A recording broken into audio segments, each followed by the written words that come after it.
देखो बच्चों, अब हम करेंगे क्वेश्चन नंबर 13। ठीक है, ये कह रहे हैं यहाँ पे तुम्हारे पास एक फेमस जो है फॉर्मूला है अल्बर्ट आइंस्टीन का, m is equal to M not upon 1 minus V square square root. ठीक है, तो क्या करना है कि यहाँ पे देखो बच्चों, यहाँ पे जो m है ये क्या है, मूविंग मास है, और जो m नॉट है ये यहाँ पे मास ऑफ रेस्ट ऑब्जेक्ट है। ठीक है, तो हमें पता है कि यहाँ पर इसका मास कितना हो जाएगा, इसको हम m लिख देंगे। ठीक है, इसका डायमेंशन कितना हो जाएगा, ये भी m हो जाएगा।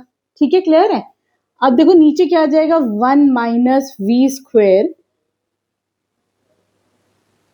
Square root. ठीक है, अब देखो दोनों तरफ हमने देखा कि दोनों तरफ डायमेंशन क्या है, m और m आया। इसका मतलब क्या हुआ, अगर ये दोनों चीजें इक्वल हैं, है ना, इसका मतलब ये होगा कि ये चीज तुम्हारी अब डायमेंशन लेस हो जाएगी।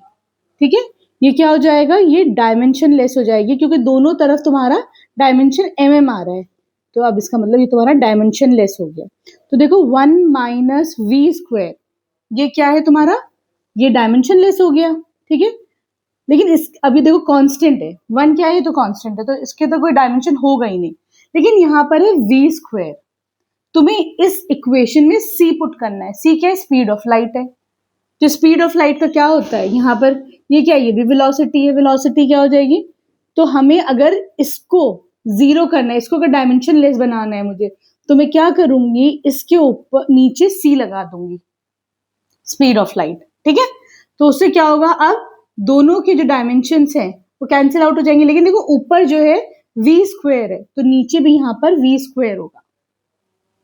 अब जब दोनों के जो है वी स्क्वेयर और सी स्क्वेयर दोनों के डायमेंशन कैंसिल आउट हो जाएंगे, तभी तो ये पूरा जो है तुम्हारा डायमेंशन लेस बनेगा।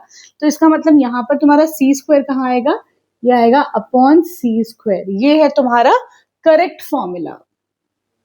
ठीक है, क्लियर है। अब आ जाओ नेक्स्ट क्वेश्चन पर।